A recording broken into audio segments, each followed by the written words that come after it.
اعوذ باللہ من الشیطان الرجیم بسم اللہ الرحمن الرحیم اللہم صلی علی محمد وعلی محمد وعجل فرجہم۔ ناظرین السلام علیکم ورحمۃ اللہ وبرکاتہ۔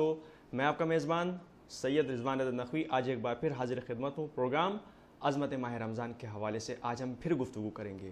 آج اس گفتگو میں ہمارے مہمان عالم دین حجت الاسلام والمسلمین علی جناب مولانا مصطفیٰ علی خان ادیب صاحب قبلہ ہمارے درمیان ایک بار پھر سے آ چکے ہیں، جن سے آج ہم پہلے کی طرح عظمت ماہ رمضان کے حوالے سے گفتگو کریں گے، ساتھ ہی ساتھ وداع رمضان کے حوالے سے، کیونکہ رمضان المبارک کا اختتام اس وقت اختتامی دور ہے، تو اس لیے ہم ان سے اس کے بارے میں بھی پتہ کریں گے اور ساتھ ہی ساتھ جو آگے کے اعمال ہیں اس کے بارے میں بھی گفتگو کریں گے۔ قبلہ السلام علیکم۔ علیکم السلام ورحمۃ اللہ وبرکاتہ۔ حسینی چینل کے اسٹوڈیو میں ایک بار پھر سے آپ کا خیر مقدم ہے، اور جیسا کہ پہلی رمضان المبارک سے مسلسل اس کا سلسلہ جاری رہا،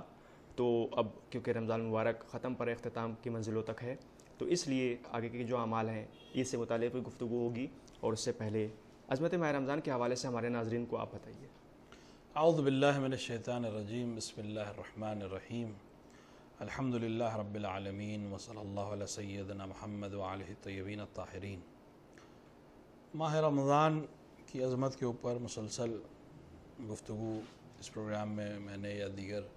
افراد نے اور علماء نے کی، اور کافی حد تک مطالب بیان ہوئے۔ یہ بھی سچ ہے کہ اس کم وقت میں عظمت ماہ رمضان کا جو حق مطلب ہے وہ بہرحال بیان کرنا ہمارے اور آپ کے بس کے باہر ہے۔ بہرحال جس حد تک بھی بیان ہوا مومنین کے لیے انشاءاللہ مفید رہا ہوگا اور ناظرین کے لیے کافی کارگر رہا ہوگا انشاءاللہ۔ جہاں تک رمضان کی عظمت کا سلسلہ ہے، رمضان اللہ کا منتخب مہینہ جس کے اندر اس نے اپنے بندوں کو اپنی ضیافت یعنی اپنی مہمانی کے لیے بلایا، اور اس میں تقاضا یہ ہے کہ جیسے کہ ہم نے پہلے بھی عرض کیا کہ انسان جب جس کی ہے کہ یہاں مہمان جاتا ہے تو کوشش یہ کرتا ہے کہ جس کے یہاں مہمان جا رہا ہے اس کے طرح سے تیار ہو کر جائے۔ یعنی اگر آپ کسی بزرگ کی مہمانی میں جاتے ہیں تو پھر کوشش کرتے ہیں کہ لباس اسی طرح کا ہو، آپ کا اٹھنا بیٹھنا اسی طرح سے ہو، اگر تحفہ لے کے کوئی جانے کا وقت ہے تو تحفہ بھی اسی کی شان اور کے لحاظ سے ہو۔ اب ہم جب بارگاہ خداوندی میں جا رہے ہیں اور خداوند عالم ہم کو اپنا مہمان بنا رہا ہے، تو پھر ہمیں کوشش کرنی چاہیے کہ ہمارے اعمال اور ہمارے حرکات و سکنات اور ہمارے جانے کا طریقہ، ہمارے لباس، ہماری گفتگو، سب اس کے معیار اور اس کی الوہیت اور اس کے عظمت کے لحاظ سے ہو۔ رمضان ہمیں بتاتا ہے اور ہمیں سکھاتا ہے کہ ہم باقی زندگی میں یعنی سال کے باقی 11 مہینوں میں کس طرح رہیں۔ اس کی ایک بہترین تمرین ہم کو رمضان میں مل سکتی ہے۔ دیکھیں، رمضان کے روزے کے سلسلے سے میں عرض کروں آپ کی خدمت میں کہ دیکھیں بہت سے احکام، تقریباً ہر احکام کے سلسلے میں ہم یہ کہہ سکتے ہیں کہ احکام کی کئی صورتیں ہوتی ہیں۔ ایک صورت احکام کی یہ کہ وہ فقہی صورت ہے، یعنی فقہ نے حکم دیا ہے کہ یہ کام اس طرح سے آپ کو انجام دینا ہے۔ اگر کوئی انسان اس طرح سے اس کام کو انجام دیتا ہے تو فقہ کی نظر میں اس نے یہ عمل صحیح انجام دے دیا ہے۔ جی، لیکن ایک اس کے اوپر کا درجہ ہوتا ہے، اور وہ درجہ جو ہے وہ اس کی باطنی حقیقی وہ عمل ہے۔ مثلا میں مثال کے ذریعے سے اپنے ناظرین کے لیے آسان کر دوں بات کو۔ دیکھیے، ایک دفعہ آپ یہی روزہ ہے، فقہ کی نظر میں صبح کی اذان کے وقت سے لے کر غروب آفتاب تک، تقریباً یعنی شب تک، مغرب کے وقت تک، انسان کو وہ چیزیں جو محرمات ہیں یعنی کھانا پینا اور دیگر جو چیزیں حرام ہے روزے کی حالت میں، ان سے امساک کرنا، اپنے آپ کو روکنا، یہ روزہ ہے۔ جی، یعنی اگر کوئی انسان نیت کرے صبح کے وقت سے لے کر یعنی نماز صبح کے وقت، اذان صبح سے لے کر اذان مغرب تک، مغرب کے وقت تک اپنے آپ کو ان چیزوں سے بچائے، نہ کھائے، نہ پیے، نہ جھوٹ بولے، نہ مثلا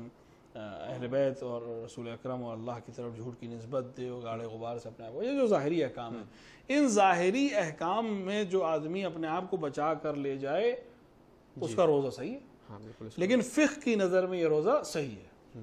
لیکن حقیقتاً کیا اس کا روزہ صحیح ہے؟ حقیقی بات کر رہا ہوں میں، فقہ کی نظر میں اس کا روزہ صحیح ہے، اور اللہ نے جو حکم اس کو دیا تو اس نے اس حکم کے اوپر عمل کر دیا ہے ظاہری طور پر۔ لیکن یہ صرف اور صرف اس کا فائدہ کیا ہوتا ہے؟ صرف اور صرف اس کا فائدہ یہ ہے کہ اللہ کے دیے ہوئے حکم پر اس انسان نے عمل کیا ہے، بس ایک واجب کو اس نے ادا کر دیا ہے، اور اللہ اگر اس کے بدلے میں اس کو کچھ دیتا ہے یہ تو اس کی عطا ہے، کیونکہ واجب کے بدلے میں کچھ مانگنا بھی غلط ہے، کیونکہ واجب وہ چیز ہے جو آپ پر فرض ہے، یعنی اللہ نے جو اتنی نعمتیں آپ کو دی ہیں اس کے عوض میں آپ سے یہ مانگا ہے. اگر آپ نے 5 وقت کی نمازیں پڑھی تو اللہ پہ کوئی احسان نہیں کیا ہے. ہاں مستحب نماز پڑھنے والا خداوند عالم سے یہ درخواست کر سکتا ہے روز جزا کہ واجب کے علاوہ ہم نے کچھ اور کام بھی انجام دیے تھے، ہم اس کی جزا سے چاہتے ہیں. جب سب سو رہے تھے تو ہم نے اٹھ کر نماز شب پڑھی، جب سب سو رہے تھے تو ہم نے رات میں اٹھ کر تلاوت قرآن کیا. تو یہ وہ چیزیں ہیں جو واجب سے ہٹ کر ہیں. اگر ہم واجب کے اوپر صرف عمل کرتے ہیں تو اس میں ہمیں کوئی خاص توقع نہیں رکھنی چاہیے. یہ اللہ کی عظمت ہے اور یہ اس کی کرم ہے کہ وہ ہمیں اس کے عوض میں بھی چیزیں عطا کرتا ہے. جی بالکل. بہرحال ایسے انسان کے لیے رسول نے وعدہ کیا ہے کہ جو انسان روزہ رکھتا ہے اس روزہ جہنم کی آگ سے ڈھال ہے. تو وہ جو گرمی دنیا میں برداشت کرتا ہے، جو پیاس اور شدت کو برداشت کرتا ہے، تو جب دنیا میں قیامت میں لوگ پیاسے ہوں گے تو یہ روزے دار قیامت میں پیاسا نہیں ہوگا. یہ جزا ہے اس روزے کی جو فقہی روزہ ہے، یعنی احکام ظاہری کے اوپر عمل کرنے والا روزہ. لیکن اگلا مرحلہ بھی ہے کہ انسان عظمت میں اپنے اس مقام پر پہنچے جو واقعی انسان کا معیار ہے، یعنی ایک عام انسان سے اوپر اٹھے، ایک عام بندے سے اوپر اٹھے. یعنی اب اس کا جو روزہ ہے وہ صرف ظاہری اور فقہی روزہ نہ ہو، بلکہ حقیقی روزہ. حقیقی روزہ کیا ہے؟ یعنی پھر اب اس کے حرکات اور سکنات تمام چیزیں، وہ چیزیں جو ظاہری طور پر حرام نہیں ہے روزے میں، یعنی روزے کو مبطل نہیں کرتی لیکن غلط ہے. مثلا میں آپ کو مثال دوں، کسی جوان کا کسی نامحرم کی طرف نظر کرنا، اس سے روزہ باطل نہیں ہوتا. نہیں ہوتا ظاہری طور پر، فقہی اعتبار سے اس کا روزہ باطل نہیں ہوگا اگر اعوذ باللہ یہ کام کرتا ہے. لیکن اگر وہ روزے کی حالت میں اپنے آپ کو آمادہ کرے کہ جب اس کی آنکھیں اس گناہ کے لیے اٹھیں تو وہ اپنے آپ کو فوراً تنبیہ کرے کہ نہیں میں روزے کی حالت میں ہوں، یہ کام حرام ہے، ایسے بھی حرام ہے، روزے کی حالت میں اس کو اور زیادہ بہتر ہے کہ اس کو ترک کر دیا جائے. تو اب ایک انسان وہ کام بھی انجام نہ دے جس سے روزہ تو نہیں ٹوٹتا لیکن شریعت نے اس سے منع کیا ہے. ایک انسان ہے جو جھوٹ بولتا ہے. جھوٹ بولنا اگر خدا کی طرف یا پیغمبر کی طرف یا اہل بیت کی طرف نسبت ہو جھوٹ کی تو روزے کو باطل کرتی ہے. لیکن اگر عام جھوٹ ہو، جو تقریباً اب عام چیز ہو گئی، جھوٹ بولنا ایک عام چیز ہو گئی، فوراً بول دیتا ہے جھوٹ، جھوٹی قسم کھا دیتا ہے. یا ہمارے وہ لوگ جو تجارت میں ہیں اور دکانداری کرتے ہیں وہ بہت آسانی سے جھوٹ بول دیتے ہیں، کبھی کبھی نہیں اکثر جھوٹ بول دیتے ہیں کہ یہ جنس مثلا اچھی کوالٹی کی ہے اور 100% کاٹن ہے، جبکہ وہ نہیں ہوتی ہے. اس کے فقہی بڑے احکامات ہیں، یہاں پر اس وقت موقع نہیں ہے. بہرحال لیکن اگر وہ یہ جھوٹ بولتا ہے روزے کی حالت میں بھی اس طرح کا جھوٹ تو اس کا روزہ باطل نہیں ہوگا فقہی اعتبار سے. لیکن حقیقت روزہ یہ ہے کہ انسان اپنے آپ کو اس طرح سنوارے کہ وہ چیزیں جو شریعت میں حرام ہیں اور اللہ کو پسند نہیں ہیں ان کو اس روزے کی حالت میں ولو مبطل روزہ نہیں ہے لیکن اپنے آپ کو آمادہ کرے کہ میں اب ان سے بھی پرہیز کروں گا. وہ جھوٹ جو اللہ اور رسول کی طرف نسبت دیا جس سے روزہ باطل ہوتا ہے وہ تو مجھے بولنا ہی نہیں ہے. لیکن اب اس روزے کی حالت میں اپنے آپ کو تمرین دوں، میں اپنے آپ کو پریکٹس کراؤں، میں اپنے ایکسرسائز کروں اس 30 دن میں جو بھی ماہ رمضان کے دن بنتے ہوں کہ میں اب عام جھوٹ بھی نہ بولوں تاکہ میں اپنے آپ کو اتنی تمرین دے دوں. دیکھیں جھوٹ بولنے کے لیے انسان کو بہت کوشش کرنی پڑتی ہے. سچ بولنے میں کسی کوشش کی ضرورت نہیں ہے کیونکہ جھوٹے کو بہت سی چیزوں کو یاد رکھنا پڑتا ہے کہ میں نے پچھلی بار کیا جھوٹ بولا تھا، کیا کہا. لیکن اگر سچ بیان کیا جائے تو پھر اس کو یاد کرنے کی ضرورت نہیں کیونکہ سچ ایک ہوتا ہے اور انسان کو سچ یاد رہتا ہے. جھوٹ اکثر یہی ہوتا ہے کہ پچھلی بار کیا بولا تھا وہ یاد ہی نہیں، تو اگلی بار وہ غلط بولتا ہے تو اس کو بہت کچھ یاد رکھنا پڑتا ہے. لیکن سچ میں یاد رکھنے کی کوئی ضرورت ہی نہیں کیونکہ جو سچ ہے وہ حقیقت میں سامنے ہے. تو لہٰذا اپنے آپ کو تمرین دے کہ میں سچ بولنا شروع کروں. اب جو 30 دن آ رہے ہیں اگر میرے اندر یہ عادت تھی مثلاً میں جھوٹ بول دیا کرتا تھا ہر چھوٹی بڑی فائدے کے لیے تو میں اب اپنے آپ کو تمرین دوں کہ ٹھیک ہے کہ روزے کی حالت میں جھوٹ بولنے سے روزہ باطل نہیں ہوتا فقہی نقطہ نظر سے، لیکن حقیقت روزہ یہ ہے کہ میں اب کسی طرح کا بھی جھوٹ بیان نہ کروں. اپنے آپ کو تمرین دوں تاکہ جب رمضان کا مہینہ ختم ہو ہم عید کی طرف پلٹیں. عید عود سے بنا ہے، عید یعنی پلٹنا، تو ہم جو پلٹیں تو ہم حقیقت بشری کی طرف پلٹیں، نہ کہ اپنے روزمرہ کی زندگی کی طرف پلٹیں کہ آج سے کھانا پینا اسی طرح شروع ہو جائے اور آج سے اسی طرح جھوٹ اور آج سے اسی طرح فریب. نہیں، حقیقت انسانی یعنی جو الوہیت اور جو ابوہت انسان کو اللہ نے دی اس کی طرف پلٹے. تو یہ حقیقت روزہ یعنی جھوٹ سے پرہیز کرے. اسی طرح مثلا کسی انسان کو عادت ہو کہ مثلا وہ فحش کلام استعمال کرتا ہو. آج کل افسوس کی بات ہے کہ ہمارے جوان اور ہمارے عام حضرات بھی اب حتیٰ بچوں کے اوپر بھی وہ اثر آ گیا ہے کہ اب وہ فحش کلامی ان کے لیے آسان سی بات ہو گئی ہے. کوئی بھی بات کرنے سے پہلے وہ کوئی نہ کوئی فحش جملہ آپ ضرور بولنے لگیں, اس کی وجہ ہے کہ ماحول ایسا ہو گیا. پہلے لوگ ایک عام سی زبان گفتگو جب کرتے تھے تب بھی کوشش کرتے کہ ایسا کوئی لفظ جس میں شائبہ بھی فحش کا ہو اس سے وہ پرہیز کرتے تھے. اب فحش کلامی ایک عام سی چیز ہو گئی. بہرحال فحش اگر کوئی لفظ جس کو ہم اپنی زبان میں گالی کہتے ہیں, اگر کوئی انسان گالی دیتا ہے روزے کی حالت میں تو اس کا روزہ باطل نہیں ہے فقہی نظر سے. لیکن حقیقت روزے کی جو میں بات کر رہا ہوں, حقیقت روزہ, حقیقی روزہ ہے کہ پھر انسان کی زبان اس کے قابو میں ہو, اس کی زبان سے کسی کو اذیت نہ ہو. جو ہم کہتے رہتے ہیں کہ زبان بھی روزے سے ہو اور آنکھ بھی روزے سے ہو اور بدن بھی روزے سے, تو کیا مطلب ہے؟ یعنی اب زبان کے اوپر فحش کلامی نہ ہو, آپ کی زبان کے اندر ایسی کوئی چیز جاری نہ ہو آپ کی زبان پر جو کسی مومن کو اذیت کرے, کسی مومن کو چھوڑی کسی انسان کو اذیت کرے. یعنی انسان بما ہوا انسان اپنے آپ کو اس رمضان کے مہینے میں اس حقیقت تک پہنچاتا ہے. دیکھیں اب جو آدمی فقہی روزہ رکھتا ہے, جو بھوکا پیاسا رہتا ہے, ان احکامات پہ عمل کرتا ہے, اس کی جزا کیا ہے؟ اللہ اس کو قیامت میں جہنم سے اور آگ سے محفوظ رکھے گا اور جنت اس کے لیے کھول دے گا. لیکن جو آدمی حقیقی روزہ رکھتا ہے,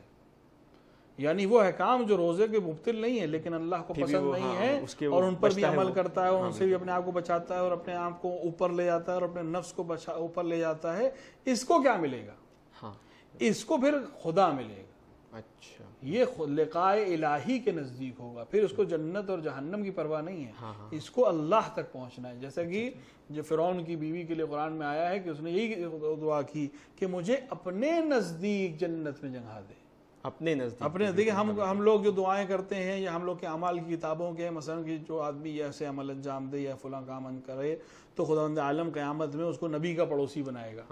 یا اولیاء کا پڑوسی بنائے گا. تو خود اپنے آپ میں ایک عظمت ہے, اس عمل کی بھی عظمت ہے اور نبی کا پڑوسی ہونا بھی عظمت ہے. دیکھیں جنت میں ہونا ایک عظمت ہے, جنت میں بڑے درجے پہ ہونا دوسری عظمت ہے, کسی نبی کا پڑوسی ہونا اس سے بڑی عظمت ہے. لیکن زوجہ فرعون ایک درجہ اور اوپر جا رہی ہے اور قرآن نے اس کو اسی لیے ذکر کیا کہ ہمیں جو چیز پسند ہے وہ یہ کہ مجھے چاہو, جو اللہ کا ہو جائے گا یا اللہ جس کا ہو جائے گا, پھر اس کے لیے جنت اور جہنم اور دنیا اور آخرت کو پھر کوئی چیز رہی نہیں گئی, سب کچھ اللہ ہے. یعنی عظمت کے اس معیار پہ پہنچ جاؤ کہ ہمیں اللہ چاہیے, خدا چاہیے, لقاء الہی چاہیے, اپنے وجود کو صرف خدا تک پہنچنے کے لیے وقف کر دے. تو جو انسان حقیقی روزے کی طرف جاتا ہے, جو فقہی روزے سے اعلیٰ درجہ ہے, تو پھر وہ انسان اللہ تک پہنچتا ہے اور اس کو انعام میں خدا ملتا ہے اور اس سے عظیم کوئی چیز نہیں ہو سکتی. جی جناب, آپ نے جیسے کہ ابھی فرمایا کہ ایک یہ کہ اللہ نے جن چیزوں کو منع کیا آدمی اس سے پرہیز کر رہا ہے, جیسے کہ روزے میں جو نارمل باتیں ہوتی ہیں وہ انجام دے رہا ہے, ساتھ ہی ساتھ کچھ لوگ جنت کی وجہ سے کہ بھئی ہم اگر یہ عمل انجام دیں گے تو جنت ملے گی. لیکن آپ نے ابھی بتایا کہ کچھ ایسے بھی ہیں لوگ کہ جو ان باتوں سے بھی پرہیز کرتے ہیں کہ جو روزے پہ اس کا اثر نہیں پڑتا, لیکن یوں بھی وہ اگر اللہ نے منع کیا تو وہ اس پہ مانتے ہیں ان باتوں کو, تو ان کے لیے جو آپ نے بتایا کہ وہ پھر اللہ سے قریب ہوں گے. تو اسی سے بھی سوال میرا ملتا جلتا ہے کہ بندے کا اللہ سے ربط, اس حوالے سے بھی آپ ہمارے ناظرین کو بتائیں کہ کس طرح بندہ اپنے اللہ سے قریب ہو سکتا ہے کچھ خاص عبادتیں کر کے. دیکھیں کہ پہلے بھی اس مسئلے پہ ہم لوگ گفتگو کر چکے. اللہ سے بندے کا ربط دو طرفہ ہے, یعنی اللہ کا بندے سے ربط اور بندے کا اللہ سے ربط. اللہ نے اپنی طرف سے اس کو زندگی دی, اس کو سانس دی, اس کو ہاتھ پیر دیے, اس کو والدین دیے, اس کو رزق دیا, تمام چیزیں جو کچھ اس دنیا میں ہم تک پہنچی ہیں, جن کا ہمیں احساس ہے وہ بھی اللہ نے دی ہے, جن کا ہمیں احساس نہیں ہے لیکن وہ ہمارے چاروں طرف موجود ہیں وہ بھی اللہ کی عطا کردہ ہے. تو اللہ نے تو اپنی طرف سے تمام کام جو اس کے اوپر یعنی جو اس کا حق تھا یا ہمارا حق تھا اس کے اوپر وہ اس نے ادا کر دیا. لیکن ہم نے کیا کیا, پلٹ کر ہم نے خدا کے حق میں کس طرح سے اپنی زندگی گزاری ہے. یہ رمضان کے عنوان سے جب اس پہ ہم بحث کرتے ہیں تو واقعاً ایک بہترین موقع ہے کہ انسان اپنے آپ کو خداوند عالم سے نزدیک کرے.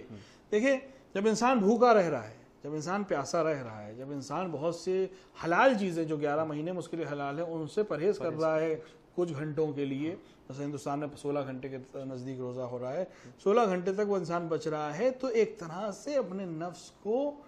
آمادہ کر رہا ہے کہ میں یہ کر سکتا ہوں. دیکھیں کیا ہوتا ہے, کبھی کبھی نفس کو شیطان ہر طرح سے بہکاتا ہے. شیطان ضروری نہیں ہے کہ آپ کو اس طرح بہکائے کہ تم مثلا جوا کھیلو یا خدا نخواستہ شراب پیو, اعوذ باللہ. کبھی کبھی انسان کو اچھا بن کر بھی بہکاتا ہے, کہ مثلا اگر وہ نماز شب پڑھنا چاہ رہا ہے تو اس کے ذہن میں شک ڈالے گا کہ دیکھو کہیں ریاکاری تو نہیں ہو رہی ہے تمہاری نماز شب میں, تو مسجد میں جا کے جو عبادت کر رہے ہیں کہیں لوگ تمہیں دیکھ تو نہیں رہے, یہ ریاکاری اگر ہے تو بیکار ہے. تو انسان اس طرح بھی وسوسات, اچھا, ضروری نہیں کہ وسوسہ صرف وہ یہ ہو کہ برے کاموں کی طرف وسوسہ, اچھے کاموں سے ہٹانے کے لیے بھی وہ انسان کو, مومن کے دل میں شک ڈال سکتا ہے. رمضان ایک بہترین موقع ہے کہ انسان اپنے آپ کو خداوند عالم سے نزدیک کرے. جیسے کہ میں نے مثال میں بھی کہا, حقیقی روزے کے سلسلے میں جو بحث ہو رہی تھی کہ دیکھیں اب انسان اپنے آپ کو باور کرائے کہ نہیں میں کر سکتا ہوں, میں محرمات سے بچ سکتا ہوں. دیکھیں بہت آسان ہوتا ہے یہ کہنا کہ دیکھیں آج کے پرآشوب دور میں کون انسان حرام سے بچ سکتا ہے, ہر طرف حرام ہے, ہر طرف غلط چیزیں ہیں, بہت آسان ہوتا ہے کہہ دینا. لیکن دیکھیں وہی انسان جب وہ 16 گھنٹے اپنے آپ کو ان چیزوں سے روکتا ہے جو اس کے لیے بہت شدید تھی, وہ انسان جو مثلا جب بھی گھر آتا تھا تو اسے بھوک لگتی تھی, وہ فوراً فریج کھولتا تھا, پانی پیتا تھا, فوراً اپنے ماں سے, یا گھر میں زوجہ ہے تو زوجہ سے, بہن ہے تو بہن سے, جو بھی ہے اس سے کہتا تھا کہ ہم جتنی دیر میں ہم آئیں اتنی دیر میں کھانا لگ جائے. اب یہی انسان گھر بھی آ رہا ہے, اسی طرح تھکا ہوا ہے, ممکن اس سے زیادہ تھکا ہو, لیکن نہ بہن کو اذیت کر رہا ہے, نہ ماں کو پریشان کر رہا ہے, کہ اسے پتا ہے کہ ابھی افطار کا وقت نہیں ہوا ہے, مجھے ابھی 4 گھنٹے 6 گھنٹے جو بھی وقت اس کے گھر سے آنا. لیکن وہ انسان جو 1 منٹ بھوکا نہیں رہ سکتا تھا, وہ انسان روزے میں اپنے آپ کو آمادہ کر لیتا ہے کہ نہیں مجھے 16 گھنٹے بھوکا رہنا ہے. تو یہ ایک طرح سے تمرین اور اپنے آپ کو یقین کرانا ہے کہ نہیں کچھ چیزیں جو اگر میں چاہوں تو میں اپنے آپ کو اس کے لیے آمادہ کر سکتا ہوں. اسی طرح اپنے آپ کو آمادہ کرے کہ میں نماز شب پڑھ سکتا ہوں. میں بھائی انسان جاگتا ہی ہے, سحر کے لیے اللہ نے اس طرح آمادہ کیا, رسول نے حدیث میں بھی کہا کہ سحر میں ضرور اٹھیں, مستحب ہے, مؤکد ہے, تمام چیزوں کو کیا کہ انسان کی فطرت یہ ہے کہ جب اسے یہ سمجھ میں آیا کہ دن بھر اب کچھ کھانے کو ملنا نہیں ہے, تو آخری وقت جو ہے وہ صبح کے مثلا 3-4 بجے کا وقت ہے, تو اس وقت اٹھ کے کچھ کھا لوں تاکہ باقی 16 گھنٹے میں بھوکا رہ سکوں. تو بھوک نے اس کو جگا دیا, بالکل, کیونکہ انسان کا شکم اور انسان کا پیٹ اس سے ہزاروں کام کراتا ہے. اسی طرح وہ رات میں سونا جو انسان صبح تک سوتا رہتا تھا اور نماز صبح کے لیے بھی بڑی مشکل سے جاگتا تھا, وہ بھی 3 بجے اس کی آنکھ کھل جاتی ہے کہ اگر اس وقت نہیں کھایا تو پھر دن بھر بھوکا رہوں گا. تو یہ بھوک کے بہانے سے اٹھا, لیکن اچھا وقت ہے کہ انسان اس بھوک کے بہانے سے تو اٹھا, لیکن ساتھ ہی ساتھ اپنے جسم کو آمادہ کہ اب میں اٹھ سکتا ہوں. وہ انسان ایک طرح سے یہ اپنے ذہن کو آمادہ کرے کہ دیکھیں کل تک میں نہیں اٹھتا تھا, لیکن رمضان میں اٹھنا یہ بتا رہا ہے کہ میں اگر چاہوں تو اٹھ سکتا ہوں. تو اب اپنے آپ کو تمرین دے. 30 دن جو آدمی 3 بجے اٹھ رہا ہے, پھر اس کے لیے بہت آسان ہے کہ وہ باقی سال میں 4 بجے یا نماز شب کے لیے 1 آدھا گھنٹہ پہلے اذان سے اٹھ جائے, کیونکہ دوسرے نماز پڑھنی ہے. لیکن یہ رمضان بہترین موقع اسی لیے ہے خداوند عالم سے اپنے ربط کو مضبوط کرنے کے لیے کہ ہم اپنے آپ کو تمرین کر کے, ایکسرسائز کر کے باقی سال کے لیے آمادہ کر سکتے ہیں. دیکھیں بزرگوں نے کہا کہ کوئی انسان 21 دن تک کوئی عمل مسلسل انجام دے تو تقریباً اس کی عادت بن جاتا ہے. یہاں تو 30 دن کے روزے ہیں, تو 30 دن ایک پورا مہینہ اگر کوئی انسان جاگ رہا ہے, صبح میں اٹھتا ہے, سحر کرتا ہے. اب اس میں بہت سے لوگوں کو شیطان غفلت کرتا ہے کہ سحری کی پھر سو گئے اور پھر نماز کے لیے اٹھ رہے ہیں, یا نماز کے لیے بھی مصیبت سے اٹھ رہے ہیں. موقع ہوتا ہے کہ بہترین بھائی سحر کا وقت تقریباً اذان سے 15 منٹ پہلے لوگ امساک کو شروع کر دیتے ہیں اور احتیاط کرتے ہیں کہ سحر یہ یقین حاصل کرنے کے لیے کہ ہمارا روزہ صحیح ہے. بہت سے لوگ اذان سے, اور اکثر علماء کا فتویٰ بھی یہی ہے کہ 10 سے 15 منٹ پہلے امساک شروع کر دیں, تاکہ یہ یقین رہے کہ ہم نے وقت کے سے میں کچھ نہیں کھایا ہے, یعنی اس وقت جب روزہ پر وقت فرض تھا تو ہم نے کچھ نہیں کھایا. تو اب یہ 15 منٹ کا جو وقت ہمیں عام طور سے مل جاتا ہے کہ آپ نے ختم سحر بھی کر لی اور ابھی اذان میں 10 سے 12 منٹ 15 منٹ باقی ہیں. یہ 15 منٹ اب شیطان وسوسہ کرتا ہے کہ سو جاؤ. اچھا, لیکن بہترین موقع ہے کہ ہم قرآن پڑھیں, ہم دعائیں پڑھیں, ہم نماز شب پڑھیں, ہم اپنے آپ کو آمادہ کریں نماز شب پڑھنے کے لیے. سال بھر چلیے ہم نہیں اٹھ سکتے تھے کسی وجہ سے بھی, لیکن آج ہم کھانے کے بہانے صحیح اٹھے, تو اب یہ 15 منٹ ہمارے لیے بزرگوں نے جو رکھ دیے, یہ ہم اس کا استعمال کریں, اپنے آپ کو آمادہ کریں. اگر ہم 30 دن تک نماز شب پڑھیں تو آپ یقین جانیے جو انسان ایسا کر رہا ہے تو وہ بعد میں بھی اس کو کنٹینیو کر سکتا ہے. اور ایسے ہمارے ہزاروں جوان ہیں جو اس کا انجام دینے کے بعد دیکھتے ہیں کہ ہمارے اندر یہ تبدیلی آ گئی, کیونکہ اب وہ اٹھنے لگتے ہیں, ان کو عادت ہو جاتی ہے کہ وہ 15-20 منٹ پہلے اذان سے اٹھ جائیں اور نماز شب کو پڑھیں. اللہ سے رابطے کے لیے نماز شب سے بہتر کوئی چیز نہیں ہے. البتہ یہ ذات میں ضروری ہے کہ نماز شب پڑھنے کا مطلب یہ نہیں کہ نماز صبح قضا ہو جائے, یا نماز ظہرین کی کوئی حیثیت نہیں ہے, مغربین کی کوئی حیثیت نہیں. واجب کو تو ادا ہی کرنا ہے. مستحب کا فائدہ تبھی ہے جب آپ واجب کو ادا کر چکے ہو. جو انسان واجب روزے نہیں رکھتا, اگر وہ چاہے کہ ماہ رجب میں ماہ شعبان میں مستحب روزے رکھے, تو اس کے اوپر عجیب سی بات ہے کہ جب تو نے واجب ادا نہیں کیا تو مستحب کس طرح سے ادا ہوگا؟ مستحب واجب کے اوپر کے ساتھ لگ کے جائے گا. دیکھیں جس طرح اٹیچمنٹ ہوتا ہے, اصل فائل ہے یا اصل لیٹر ہے, ساتھ میں آپ ایک اٹیچمنٹ لگا رہے ہیں, اس میں ایک الگ سے کوئی چیز فگر دے رہے ہیں, کچھ دے رہے ہیں کہ اس کے اندر کچھ بوجھ پیدا ہو جائے, اس کے اندر کچھ بھرم پیدا ہو جائے. لیکن اگر اصل پیپر ہی نہ ہو تو پھر یہ دوسرا اٹیچمنٹ کی تو فائدہ ہی نہیں. تو جب نماز ہی نہیں پڑھی تو اس نماز شب کا بھی کوئی خاص فائدہ نہیں ہے. جب روزہ ہی نہیں رکھا رمضان کا, تو رجب اور شعبان اور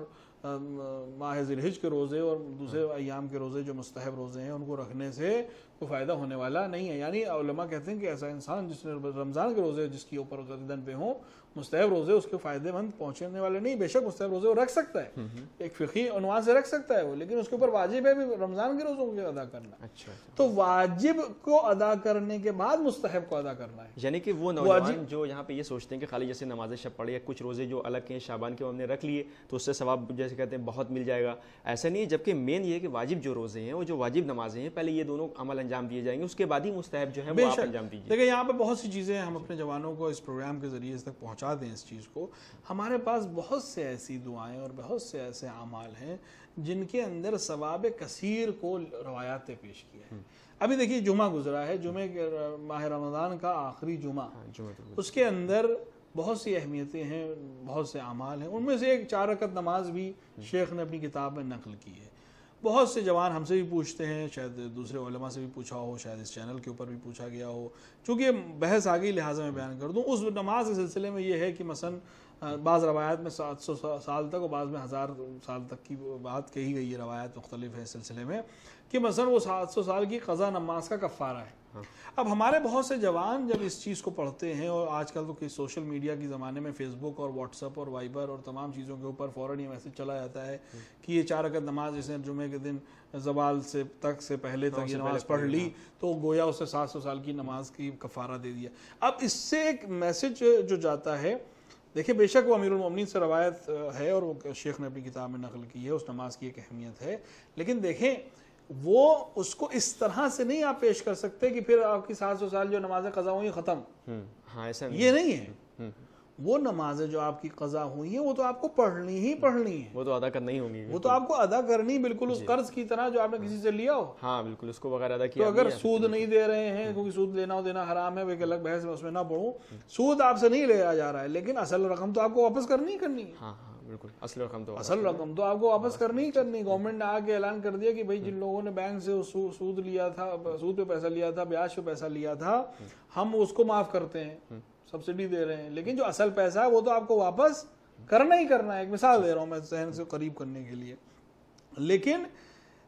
اسی طرح یہ نمازیں خداوند عالم نے اپنی رحمت کو بہانے تلاشتا ہے کس طرح اپنے بندوں کو میں عطا کروں. ائمہ طاہرین چاہتے ہیں کہ ہمارے چاہنے والوں سے جو خطائیں ہو جاتی ہیں, جو غلطیاں ہو جاتی ہیں, کس طرح بارگاہ خداوندی میں ان خطاؤں کا جبران ہو جائے. تو یہ 4 رکعت نماز نقل کر دی کہ 700 سال کی مثلاً عبادت کا کفارہ ہے. کیا مطلب ہے کفارہ ہے؟ دیکھیں انسان جب ایک نماز وقت پر نہیں پڑھتا, کسی وجہ سے نہیں پڑھی, صحت خراب ہونے کی وجہ سے نہیں پڑھی, سفر میں ہونے کی وجہ سے نہیں پڑھی, ایسی جگہ تھا جہاں نہیں پڑھ سکا, کسی وجہ سے نہیں پڑھی, کیونکہ نماز قضا کرنا خود اپنے آپ میں ایک اہم مسئلہ ہے. کیسے قضا ہوگی؟ کسی بھی طرح انسان نماز پڑھ سکتا ہے, ہزاروں احکامات ہیں اس کے لیے. بہرحال نہیں پڑھی اور بعد میں اس نے ادا بھی کر دی. ایک انسان متدین ہے, اس سے جو قضا ہوئی اس نے فوراً جیسے ہی اس کو موقع ملا اس نے نماز ادا کر دی. لیکن بہرحال وہ جو چیز فوت ہو گئی, جو قضا ہو گئی, جو وقت پہ نہیں پڑھی, وہ ایک بہرحال ایک غلط کام اس نے کیا. یہ جو کفارے کی بات ہو رہی ہے یہ اس کا کفارہ ہے. اچھا یعنی وہ وقت جو وقت فضیلت تھا، جو وقت جس وقت اللہ نے یہ عبادت تم پر فرض کی تھی، اس وقت جو تم نے ادا نہیں کی وہ کمی، ولو تم نے آ کر 4 رکعت نماز پڑھ دی بعد میں قضا، ولو 2 رکعت نماز صبح جو قضا ہوئی تھی وہ تم نے ادا کر دی، لیکن ادا ہو گئی وہ قضا ہونے کے لحاظ سے، قضا آپ نے پوری کر لی، نماز آپ کی گردن پہ جو تھی ادا ہو گئی، لیکن وہ جو وقت پہ نہ پڑھنے کی کمی ہے اچھا وہ پورا کرے گی، اس کو پورا کرنے کے لیے یہ نماز یا مثلا جو دوسری باتیں ہوتی ہیں، یہ جو کہا جا رہا ہے کہ 700 سال کے قضا نمازوں کا کفارہ، یعنی اگر 700 سال بھی تم نے نمازیں قضا کی ہوں تو وہ جو عین موقع پر نہ پڑھنے کا نقصان ہے، اس میں جو تم نے غلطی کی، جو تم نے ثواب گوا دیا اگر وقت پہ پڑھتے، وہ ثواب جو چلا گیا تمہارا، وہ اس کو یہ نماز جبران کر دے گی۔ لیکن اس کا یہ مطلب نہیں ہے کہ انسان جو ہے وہ اگر یہ سوچے کہ ہماری قضا نمازیں بھی اب ختم ہو گئی، نہ میری قضا نمازیں اور نہ میرے والدین کی اور نہ ان کے والدین کی، نہیں آپ صحیح کہہ رہے ہیں، کیونکہ ایسا ایک مسئلہ بھی آ چکا ہے کہ وہ یہ سوچتے ہیں کہ جو ہم نے یہ نماز پڑھی تو 700 اب ہمیں پڑھنے کی ضرورت نہیں، جو میری رہ گئی تھی وہ ادا ہی نہیں کرنی، اسی لیے میں نے عرض کر دیا کہ اس طرح کی نماز پڑھنا بے شک اس کا ثواب ہے، وہ نماز جو ہم نے وقت پہ نہیں پڑھی اور بعد میں ہم نے ادا کر دی اور قضا اس کی بجا لائے، اس میں جو ثواب ہمارا فوت ہوا وقت کے اوپر نہ پڑھنے کی وجہ سے، یا خداوند عالم اس پہ ہمیں کچھ دینا چاہتا تھا لیکن چونکہ ہم نے نہیں پڑھی لہٰذا ہم اس کے مستحق نہیں ہیں، یہ نماز اس کمی کو پورا کرنے کے لیے اس لیے، یا مثلا 27 رجب کا جیسا روزہ ہے، بہت مشہور ہے کہ 1000 سال کی عبادت، ہزاری روزہ، اس کا یہ مطلب نہیں ہے کہ 1000 سال تک آدمی عبادت نہ کرے اور آگے 27 رجب کو روزہ رکھ لے، نہیں، وہ عبادتیں اپنی جگہ پر ہیں، جو واجبات ہیں ان کو تو آپ کو ادا کرنا ہی کرنا ہے۔ ہاں اگر آپ 27 رجب کو روزہ رکھتے ہیں تو خداوند عالم آپ کو جو دوسری عبادتیں یا انسان سے جو وقت پہ عبادت نہ ہو پانے کی وجہ سے یا صحیح سے خضوع اور خشوع نہ ہونے کی وجہ سے جو کمی رہ جاتی ہے عبادت میں، مستحب آ کر اس کو برابر کرتا ہے، لیکن وہ تبھی کر سکتا ہے جب واجب موجود ہو پہلے سے واجب کو بالکل اسی طرح جیسے آپ کسی ایگزام ہال میں جائیں اور پیپر دیں اور اس کے بعد آپ جا کر اپنے ٹیچر سے کہیں کہ ہمارے سوالات جو آپ نے دیے ہیں یا سخت مارکنگ کی ہے تو تھوڑے سے ہمارے نمبر بڑھا دیجئے، یا ہم نے جو سال بھر محنت کی تھی، اور سال کے ایگزامز میں اور سال کے پریکٹیکل میں اور سال کے کلاسز میں ہم نے جو بڑی محنت کی تھی اور سال میں جو کلاس میں آپ نے سوال پوچھے تھے ہم نے اس کا صحیح جواب دیا تھا، تو اس کے عوض میں آج ہمارے فائنل ایگزام میں جو پیپر میں تھوڑی سی کمی رہ گئی ہو تو اس کو آپ پورا کر دیجئے گا، لیکن اگر آپ پیپر میں کچھ لکھا ہی نہیں فائنل کے تو پھر کچھ نہیں ہو سکتا، تو پھر آپ کی سال بھر کی محنت رائے گان ہے، کیونکہ آپ نے اس اصل پیپر میں کچھ نہیں لکھا، پیپر میں لکھا ہو 8-10 نمبر کم ہے ہم اس کو بڑھا سکتے ہیں، لیکن اصل پیپر میں ہی کچھ نہیں ہے۔ لیکن مثال میتھس کی بچے آسانی سے سمجھ لیں گے، 0 اگر ہے تو آپ 0 کو کتنا ہی ملٹیپلائی کرتے جائیے رزلٹ 0 ہوگا بالکل، لیکن اگر کوئی ڈیجٹ ہے، کوئی نمبر وہاں پر ہے، 1 ہو 2 ہو 3 ہو، کوئی نمبر اگر وہاں ہے اس کو بڑھایا جا سکتا ہے، لیکن 0 کو آپ جتنا بھی ملٹیپلائی کر لیں، کروڑ سے بھی ملٹیپلائی کر لیں، وہ 0 ہی رہے گا۔ تو آپ کو واجب پہلے انجام دے دینا ہے، پھر آپ اپنی سفارش کے طور پر مستحبات کو لے کر آئیے۔ تو اب رمضان ہمارے لیے ایک بہترین موقع ہے کہ ہم اپنے آپ کو سنواریں، اپنے آپ کو دیکھیں، اپنی کمیوں کو سمجھیں۔ بہرحال یہ رمضان تقریباً ختم پر ہے، انشاءاللہ کہ مومنین نے اور ہم سب نے کوشش کی ہو کہ اپنے کو پہلے سے بہتر بنایا ہو، لیکن ابھی بھی جو 1 یا 2 دن یا 3 دن جو بھی رہ گئے ہیں اس میں کوشش کریں کہ اگر خداوند عالی جیسے کہ دعاؤں میں بھی ہے کہ معصوم نے فرمایا کہ اگر اب تک ہمیں معاف نہیں کیا تو اب ان 2-3 دنوں میں جو بچے ہیں اس میں ہمیں معاف کر دے اور ہمیں توفیق عطا فرمائے کہ ان آخری دنوں میں ہم وہ چیز حاصل کر لیں جو ہم نے باقی دنوں میں حاصل نہ کی ہو۔ اچھا جناب، یہ بتائیے کہ بہت سے لوگ جو ایسے ہوتے ہیں جیسے رمضان سے پہلے عبادت نہیں کرتے ہیں، فرض کی رمضان میں آ کے وہ عبادت شروع کر دیتے ہیں اور جیسے ہی رمضان جاتا ہے تو پھر اسی طرح جو نارمل زندگی گزارتے تھے ویسے ہی رہتے ہیں، ان کے بارے میں آپ کا کیا کہنا ہے کہ کس طرح سے ان کو جو ہے اس کا احترام کرنا چاہیے کہ جو پریکٹس انہیں نے کی اس کو آگے بھی جاری رکھیں، وہ آگے بھی نماز وغیرہ پڑھیں، آگے بھی ایسے طرح کریں؟ دیکھیں ابھی ہم نے پوری گفتگو جو اس وقت کی وہ پوری گفتگو تقریباً اسی چیز کے اوپر تھی کہ ہم اپنے آپ کو عادت ڈالیں اس رمضان میں۔ بے شک رمضان میں جو اپنی عبادتیں ہیں وہ تو ہم کر رہے ہیں، لیکن اپنے آپ کو ہم عادی بنائیں کہ نہیں ہم روزہ رکھ سکتے ہیں، ہم نماز پڑھ سکتے ہیں، ہم شیطان کے بہکاوے سے بچ سکتے ہیں۔ تو اگر کوئی انسان اعوذ باللہ عبادات سے دور تھا اور رمضان میں اس کو توفیق اللہ نے دی اور وہ توبہ کر کے واپس دوبارہ عبادات کرتا ہے تو پھر اب اللہ سے توکل کرے اور اللہ سے توسل کرے ائمہ اطہار علیہ الصلوۃ والسلام سے اور اپنی عبادت کو جاری رکھے، ورنہ یہ سمجھ لے کہ اس نے جو رمضان میں محنت کی وہ بھی رائے گاں گئی، کیونکہ رمضان کے احکام اپنی جگہ پر لیکن سال کی باقی عبادتیں بھی اپنی جگہ پر ہیں۔ اگر انسان صرف رمضان میں نماز پڑھتا ہے اور روزے رکھتا ہے اور باقی سال نہیں کرتا تو تو پھر گویا اس نے صحیح حقیقت رمضان کو درک نہیں کیا ہے، اور اس کے لیے ضروری ہے کہ وہ اپنے آپ کو خداوند عالم سے دعا کرے اور اپنے آپ کو شیطان کے وسوسے سے بچائے اور کوشش کرے کہ اعمال کو بہتر سے بہتر انجام دے سکے۔ جی بہت شکریہ جناب ہم سے گفتگو کرنے کے لیے۔ تو امید ہے کہ ہمارے ناظرین جو ہے جس طرح رمضان میں عبادتیں انجام دیا کرتے تھے اسی طرح عام دنوں میں بھی بہت زیادہ عبادتیں انجام دیں گے۔ جی ہاں مومن، تو یہ تھے حجت الاسلام والمسلمین علی جناب مولانا مصطفیٰ علی خان ادیب صاحب قبلہ، جو پروگرام عظمت ماہ رمضان کے حوالے سے گفتگو کر رہے تھے۔ اب اپنے میزبان سید عثمان رضا نقوی کو دی اجازت، اس امید کے ساتھ کہ کل پھر اسی وقت آپ سے ملاقات ہوگی۔ آپ دیکھتے رہیے حسینی چینل۔ خدا حافظ، السلام علیکم ورحمۃ اللہ وبرکاتہ، فی امان اللہ۔